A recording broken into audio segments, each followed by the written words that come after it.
Neurofilosofía.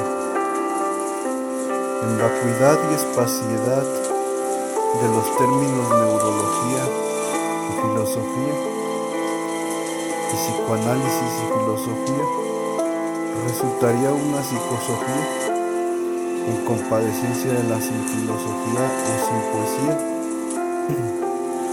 La neurodinámica en la danza de las culturas prehispánicas podríamos definirla como la poética de la retórica de la dinámica simbólica en temática del espíritu. Si pudiese el espíritu tener una dialéctica, sería la poética del espíritu, una clara redefinición del mundo hacia la inferencia y la muestra. 18.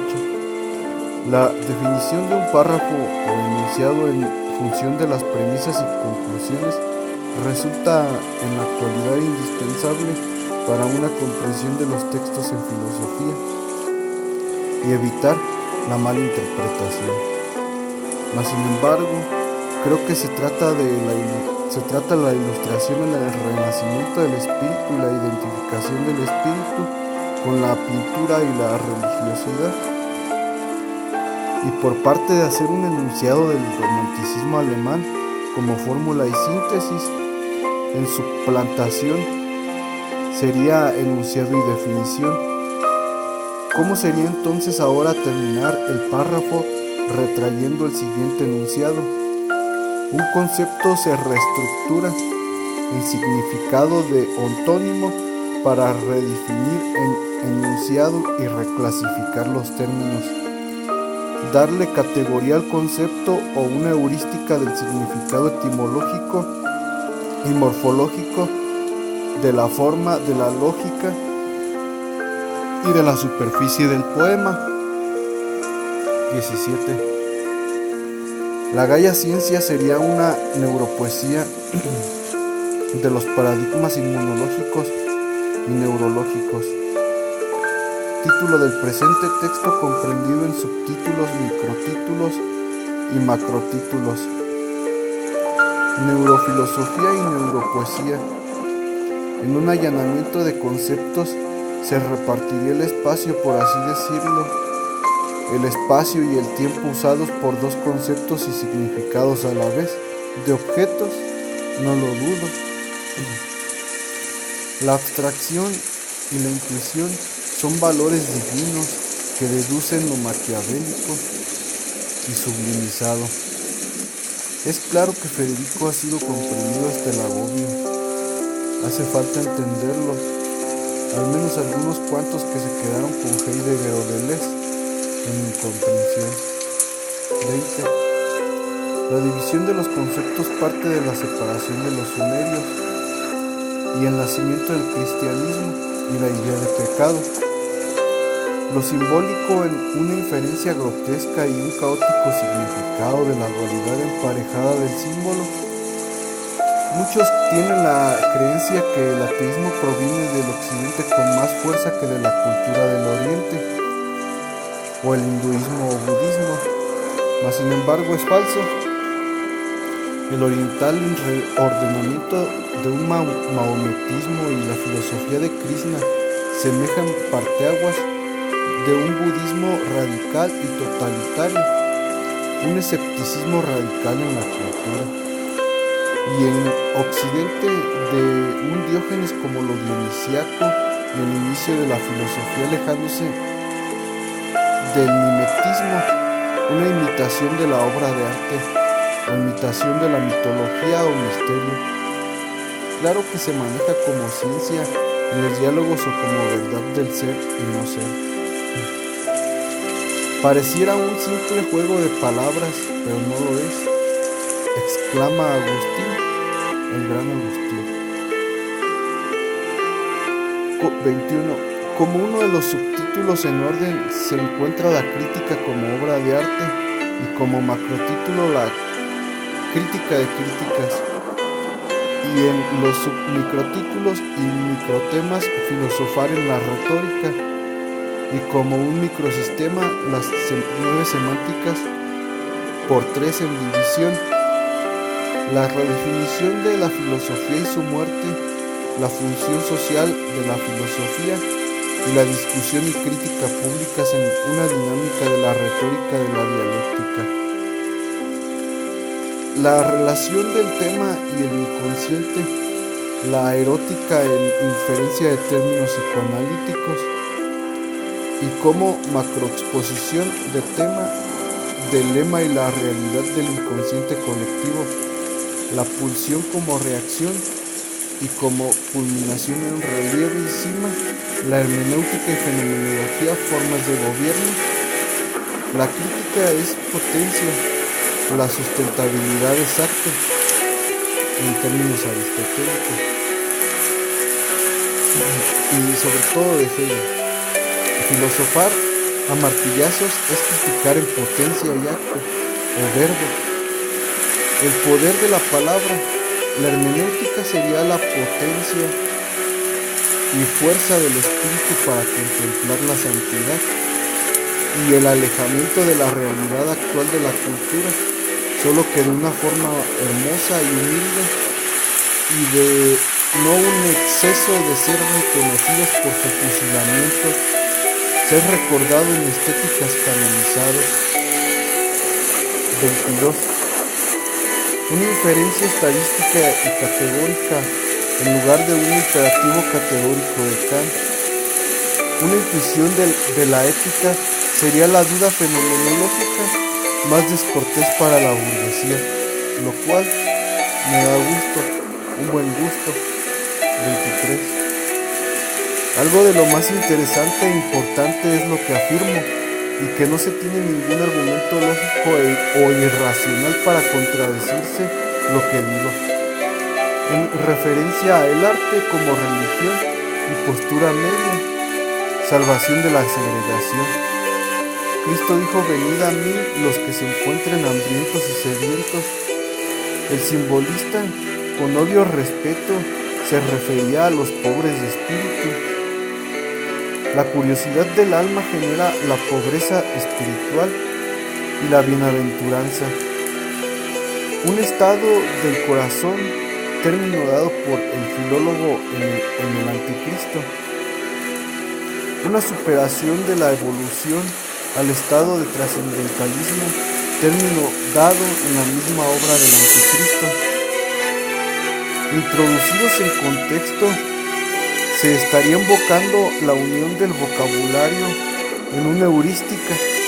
La informática en estadía usa el término heurística y proviene en su uso analítico, psico, logos, logoneurología, el análisis del símbolo por sí mismo, logos o tratado, contenido del que se subtrae el arjé, en un apeiron que deviene, el devenir eterno. Una especie de introducción hacia la destrucción de la residencia del pensamiento, San Agustín. Una deconstrucción del orden filosófico idealizado por una época histórica, del cual se subtrae hasta un sinfín de ejemplificaciones del análisis fenomenológico, del cual se reclasifica el concepto, se delimita Hegel.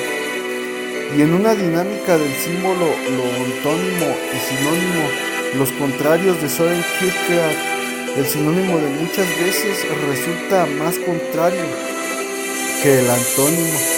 ¿Por qué? Un sinónimo de blanco sería claro o incoloro. El antónimo sería negro y un sinónimo, lo oscuro.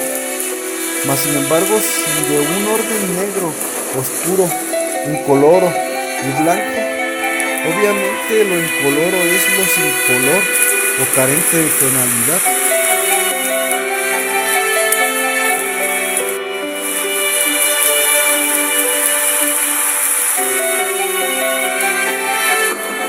Y lo blanco ya es una tonalidad de color existente, o sea que respecto de lo negro y lo blanco son tonalidades del color en la naturaleza. Lo transparente y oscuro obviamente son contrarios, al igual que lo negro y lo blanco, mas sin embargo los contrarios parecen ser más abrasadores en su significado que los antónimos.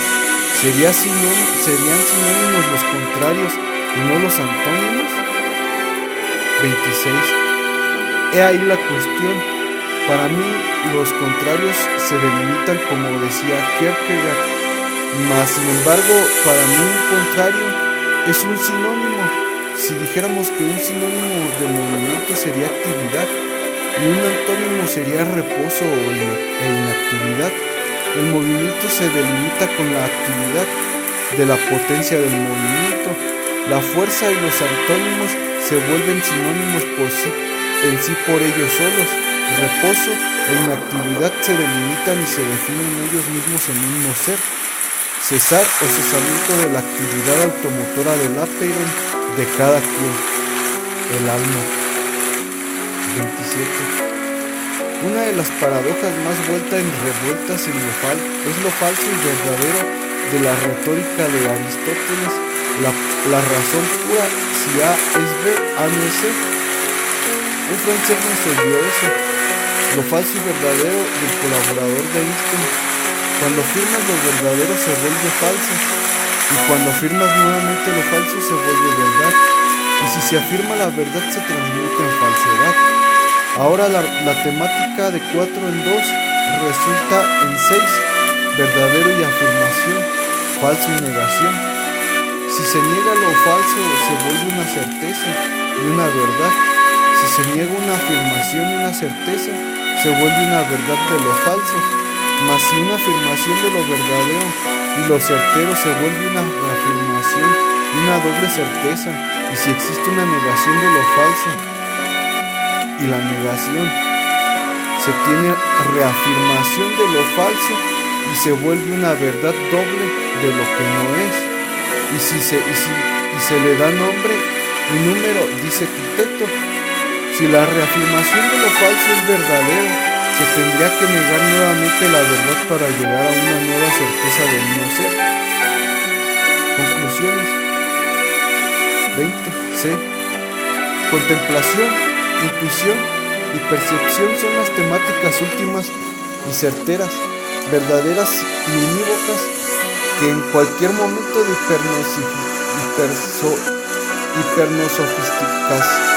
hipernosofisticación de la hiperexcitabilidad histórica cambiante en millares de juxtaposiciones heurísticas de cada terreno y superficie de investigación por la misma emancipación a fuerza del devenir de la heurística, del deseo de progreso y descubrimiento del mundo y el universo.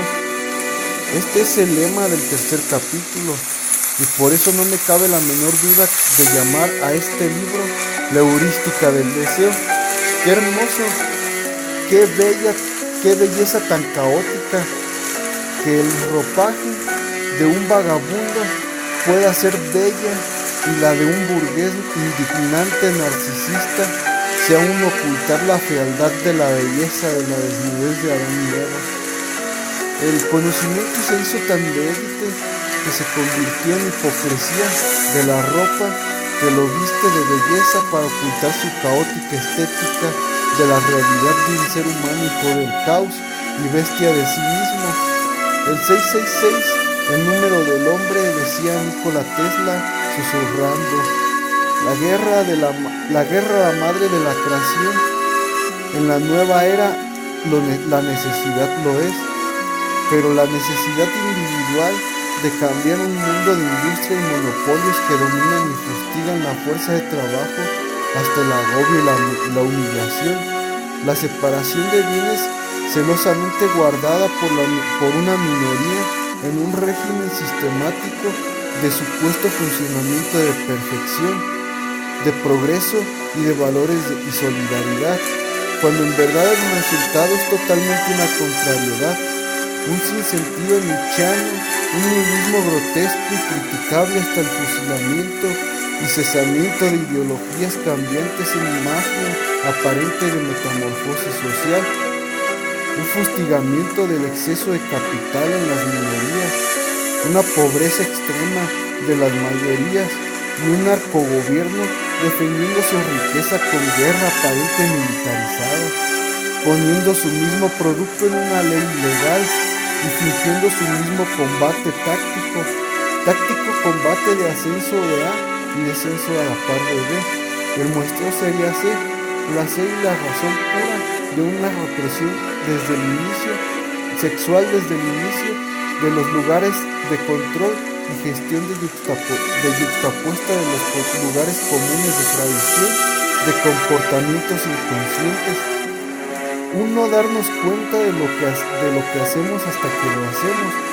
Intuimos el resultado sin razonarlo, por pura intuición y por ente percepción a la fuerza y deducción. Y todo esto es por no contemplar un panorama completo de la historia. El que no recuerda la historia, tanto personal como si un conjunto social no recordara la historia particular de lo universal, estaríamos condenados a repetir el fracaso, tanto a nivel particular como universal. La estadística se vuelve una forma de acertar a lo exacto. Dentro de todas las probabilidades alfabéticas, numéricas y cuánticas, estas últimas tres se vuelven un conjunto de 3 en 3, y de esas 3, otras 3 hasta el infinito, deduciendo 3 sinónimos y 3 antónimos del fenómeno de estudio a propósito de Mimet y Titeto. B21. De un pensamiento artístico aristotélico, a un pensamiento pitagórico matemático, a osadía de Berkeley. Una heurística del deseo pareciera ser la ciencia que habíamos estado esperando, en deducción de una neurofilosofía. El filósofo de las matemáticas pareciera un pensamiento que contempla lo artístico, la estética de la forma y figura sintética de la ética, una ética creada dependiendo de la historia y geografía. Se dice que la ética es la que crea el individuo personalmente y la moral son los valores sociales, mas sin embargo el ser crea la ética a partir de la identificación del estadio social, cambiante de estadio en estadio, lo cual, si la moral surge de la ética y a su vez la ética se deduce de la moral prospectada por la sociedad de la historicidad contemplada de las circunstancias de la época, sería antiético la moral impartida por cualquier régimen total monopolizador. Una república capitalista debería ser cambiada por una república del principado. El principado es la especie de principios basados en la prueba y el error, nada las apuestas, como decía Nietzsche. Los filósofos aún no reconocen lo que digo, es porque no ha tenido este texto divulgación excepcional por ahora. Si me comprende el lector, me importa nada. Que me entienda es mi propósito. Sentirme identificado de que la neurofilosofía no solo sacaría a la filosofía de su hermética reclasificación de los conceptos, sino que los definiría. Aprendo cuando elijo no saber. Si fuese sabiendo a la tarea, jamás la entendería. Solo la comprendería y la memoria lo retendría por un momento mientras pasa el momento de interés. Si elijo no comprender algo y lo entiendo, entonces lo comprendo más de lo que se puede y no se me olvidaría como a los majestuosos griegos yo sería. Pero la gente me tilda de loco, yo solo me río de ellos. Mi enemigo es mi confianza de seguridad propia. Lo que aborrezco es lo que amo, por eso no juzgo nada y solo contemplo y lo deduzco, no deduzco ni tengo intuición, solo dejo que la satisfacción de un agujero negro hambriento de respuestas se coma a sí mismo como un ouroboros para sentir el placer de la angustia. Angustia quizás de un padre o una ley que me ame con genuino y sincero abrazo. La muerte quizás sea Dios, el que da la vida y la quita. O solo sea la sed de venganza de los fusilados en ignorancia total, o los rebeldes sin causa en una sed de respuestas y certezas de la comprensión del mundo de la serpiente que come lo comprendido siempre, eternamente como el Ouroboros, el águila que devora a la serpiente eternamente en el nopal, el león de la sabana que conquista la selva, el ave fénix que de sus cenizas resurge, se entiende mejor con la vida de un águila, el águila de Zaratustra que tiene un ojo tan nítido que ve la presa desde lo inconmensurable de las alturas, después de tiempo, para seguir viviendo unos 50 años. Sube a las alturas de la montaña y su pico le lastima. Dicen que los animales no sienten angustia, que no tienen tristeza. Qué vulgar autoengaño. La angustia la genera la muerte, y el águila en esa angustia destroza su pico para que nazca un nuevo pico fuerte para seguir otros 50 años más. Una angustia a la formación de los lugares comunes y las figuraciones de la rutina sería otra cosa. El humano tiene angustia por la rutina, no tanto por la muerte. Eso se puede superar. El que no lo hayan superado no significa que no puedan hacerlo, y menos afirmar que los animales no tienen angustia ni tristeza o que no lloran. Qué ingenuos, la verdad. Aquellos que dicen ser superiores a los animales es porque siempre se comparan con el de abajo y nunca con el de arriba, porque al de arriba le frotan su conveniencia. Nikola Tesla y Friedrich Nietzsche, con sus antítesis en contraposición el superhombre contra Kant y el imperativo categórico, y Einstein y la teoría de la relatividad contra Nikola Tesla y la antigravedad. Una intuición y deducción del significado del concepto y del enunciado, la pintura abstracta y concreta por su reinterpretación mediante el acecho y el intento de Carlos Castañeda. O sea, romper el miedo, si el acecho representa un estadio de miedo y el intento como un rompimiento de la resistencia del pensamiento, el cual Juan Matus llama punto de encaje en el juego interno de Carlos Castañeda. Romper con el miedo al éxito y pavor al exilio como amenaza de represión sexual. Una dialéctica de Michael Foucault. Si la vida fuera representada como Heidegger decía acerca de que fuera un sueño y la muerte fuese despertar, sería la antítesis de Carlos Castañeda y un gran Agustín. Y el gran Agustín en el ensueño es quizás un vivir el sueño, y la muerte sería un dormir quizás. Agustín decía que la verdad no importaba con qué lengua se mencionara, no sabría reconocer si eso fuese cierto. Obviamente hablaba en una relación de la ética y la verdad, en una dependencia de tiempo y geoculturalismo y el ser histórico en un tipo de castigo, de resentimiento colectivo, de venganza y justicidad, de dominio, de irracionales etnias, de superioridad y su opuesto, y competencia de poder, arquetipos y prototipos de dominio y de una ideología e ideal del consumismo y el éxito y la riqueza como el fin en el mundo. Pienso que hemos vivido en un existencialismo radical y austero en los últimos años. Muchos hablan de individualismo. Yo no creo que eso sea lo que hemos vivido.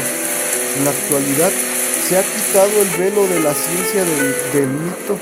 El problema que es existencialismo es que parece completamente vulnerable a la reacción de pulsiones y reacciones neurológicas en una sociedad de metamorfosis térmica.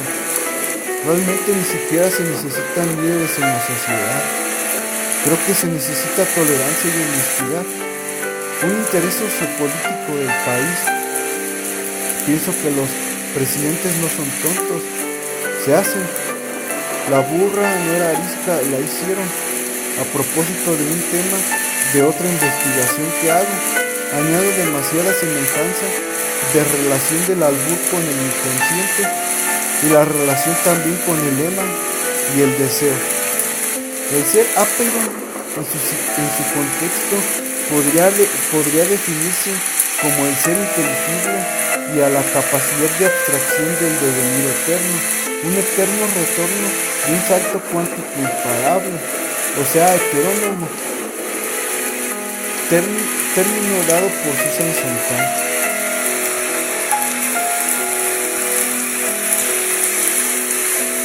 De una contrapuesta de la interpretación donde propone un arte de la erótica, mas no para reemplazar la hermenéutica, sino para contemplar la erótica como categoría lógica de la heteroexcitabilidad de los sentidos y la obra de arte, que como argumentaba, el arte es una huida.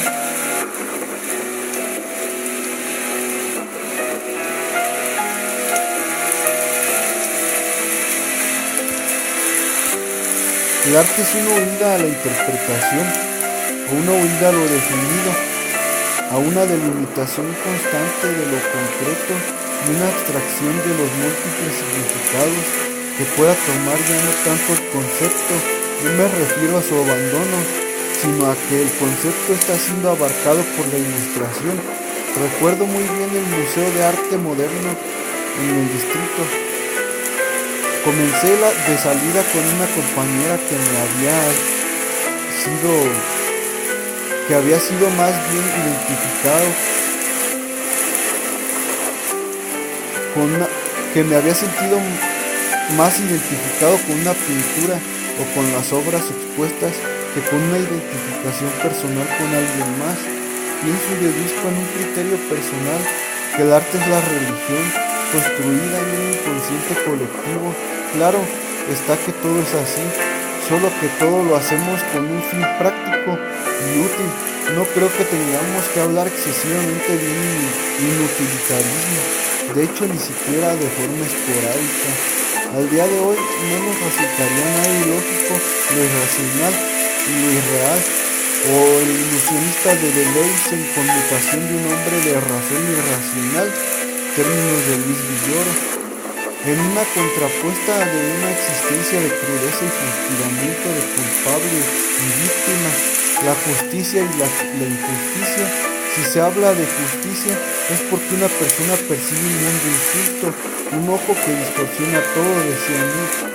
Mas sin embargo, una distorsión solo es un millar de interpretaciones al unívoco. Parménides y Heráclito marcaron la creencia de la guerra como necesaria para un devenir de la paz, que la guerra era la única forma de innovar e inventar. Eso ha sido cierto, mas sin embargo como un colectivo cerramos la realidad, creamos una realidad al antojo del deseo particular también, el presente como un salto imparable al instante, el deseo del instante, del sueño, el deseo del instinto de muerte. El ser humano es irracional, ni es racional y ni mucho menos inteligente. Yo creo que la resistencia no es bien entendida, y eso porque lo simbólico o el símbolo siempre lleva dos fuerzas. Los opuestos, un opuesto sería un antónimo. Por ejemplo, ateo y teísta, y uno se define con el otro. Un concepto define a su opuesto más cuando delimita el concepto en significado, términos hegelianos. El significado surge como una reclasificación y una redeterminación de una paradoja dialéctica o lingüística. Si se tiene una intuición y una deducción del concepto dentro de mi propia proposición, una neurofilosofía en función de una hermenéutica y heurística de la fenomenología. El miedo está detrás de la duda y de la prudencia. El propio Federico argumentaba en contra de la prudencia. Yo argumento a favor de la cautela y el acecho de Carlos Castañeda. Lo cognoscible e incognoscible nos viene ya sea de Susan Sontag o Castañeda. Una decodificación de la paradoja y decodificación del código. Desparadojizar la paradoja y desfallecer bajo la luz de 400 soles. El acecho y el intento, para mí no hay duda, en que representan la unión en definición del concepto, redefinir el concepto para que no me vayan a creer ignorante. Casi siempre se fustiga y se rechaza una propuesta cuando es extranjera. Por eso añado en mis escritos a Octavio Paz, a Vasconcelos, Luis Villoro y Castañeda, así como del Eclesio. Es claro que se critica el hecho y fenómeno. El hecho se vuelve hermético y transmutando o instancialmente metamorfoseando el fenómeno.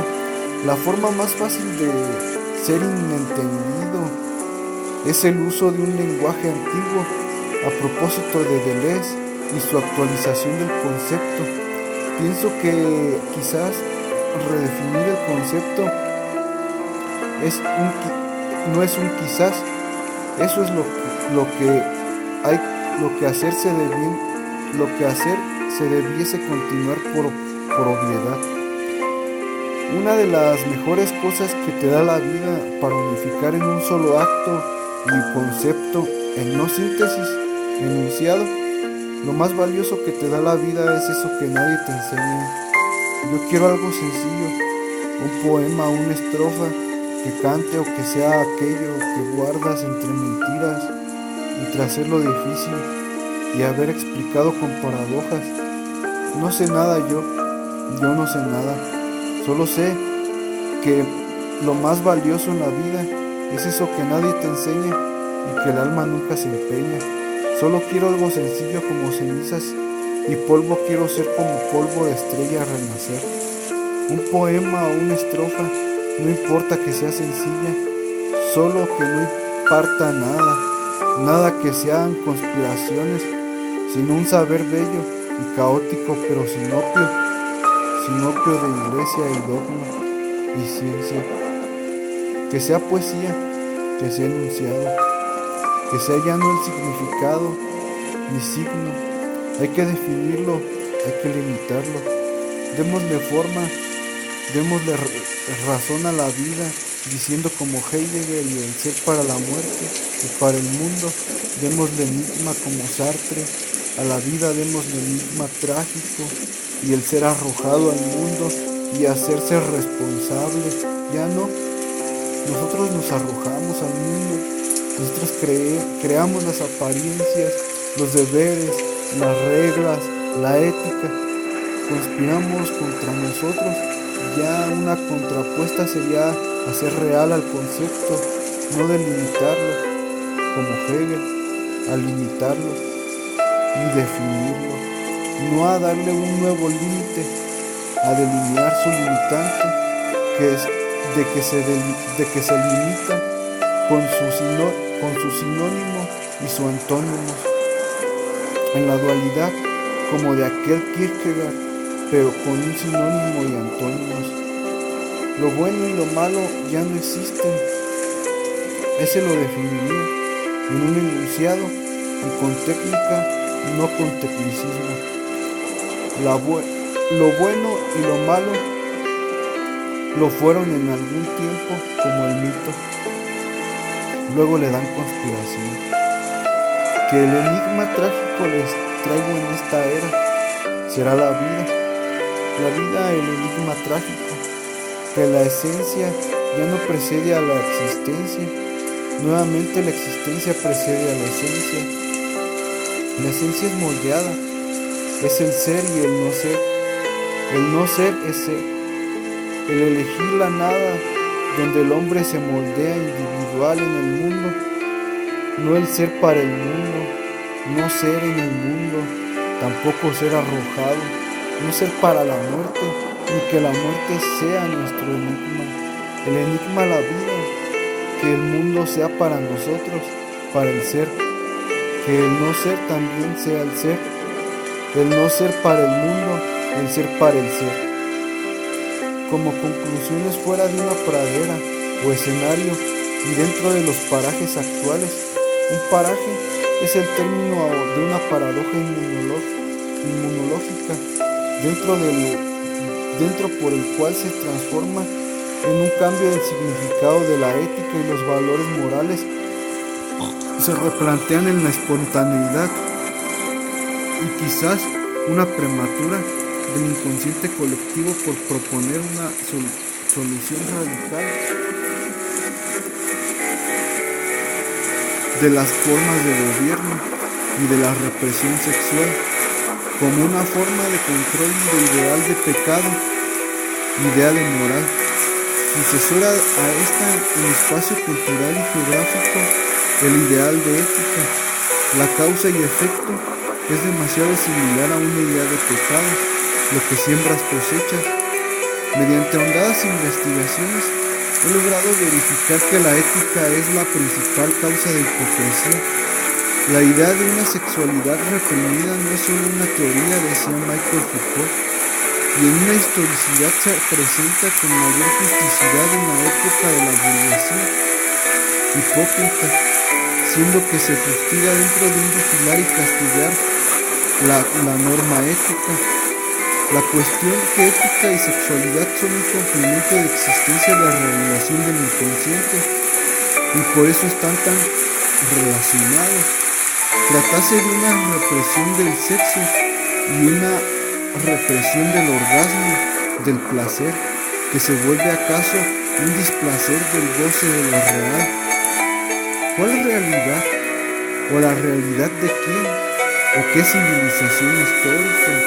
¿De qué cultura o región geográfica fuesen sus valores éticos hipócritas? Una mala educación sexual como la causa de hipocresía. A tener noción de los estados del régimen capitalista, una neuropedagogía. Dentro del terreno de las neurociencias se tienen tentativas tan grandes como un riesgo por la propia efectividad de llevar al terreno de práctica la propia teoría. Yo hablaría de que Husserl argumentaría cuál es el sinsentido de Nietzsche,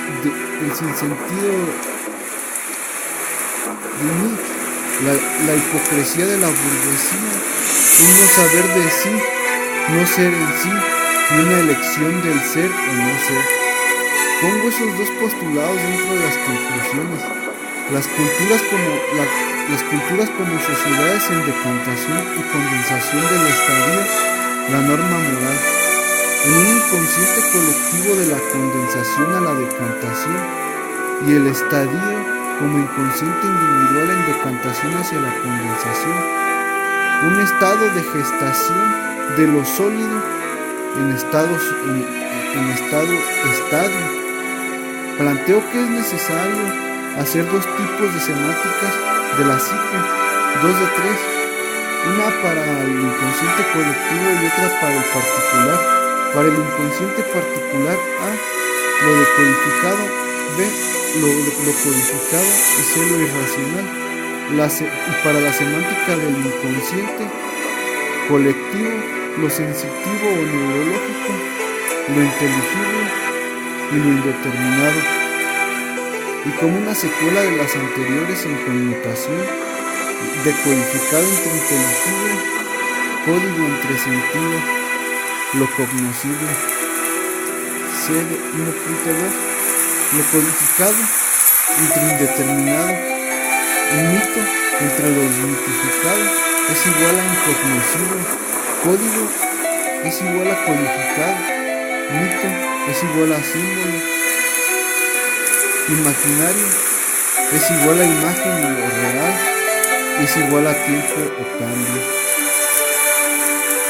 Lo sensitivo o significado neurológico entre irracional inteligible es igual al abecedario. Gen entre neurona en una división entre abecedario etéreo o heterónomo.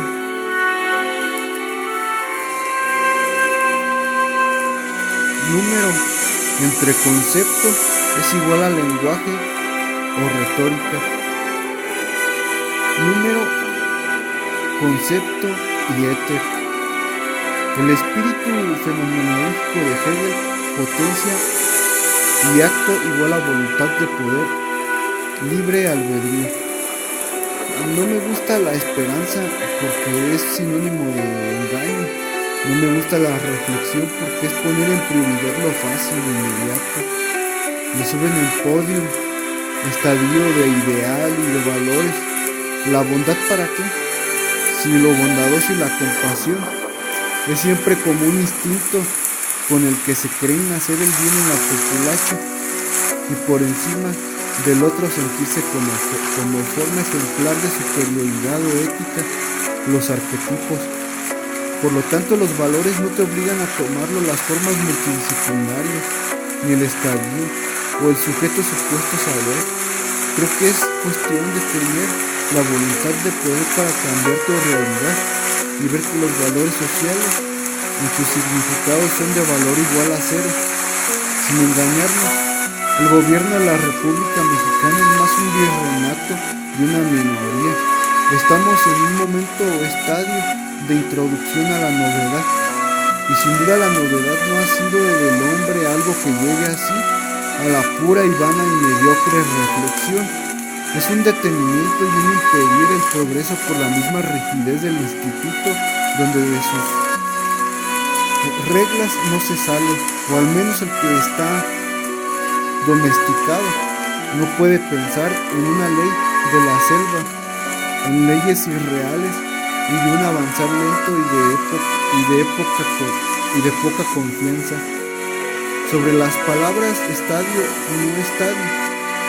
Sin embargo, en la prensa, sobre todo de algunos medios especializados, se encuentran frases como cada vez más casos de cáncer de mama en mujeres jóvenes se detectan en el primer estadio, o en ese estadio de la vida, el cerebro comienza a establecer sus propios circuitos en las que se emplea la forma como acento gráfico u ortográfico naif. Estadio, sin tilde, es el término adecuado para referirse a la etapa o periodo determinado en la evolución de una enfermedad, no estadio, señala la Fundación del Español Urgente, promovida por la agencia de la FE y de IDEA.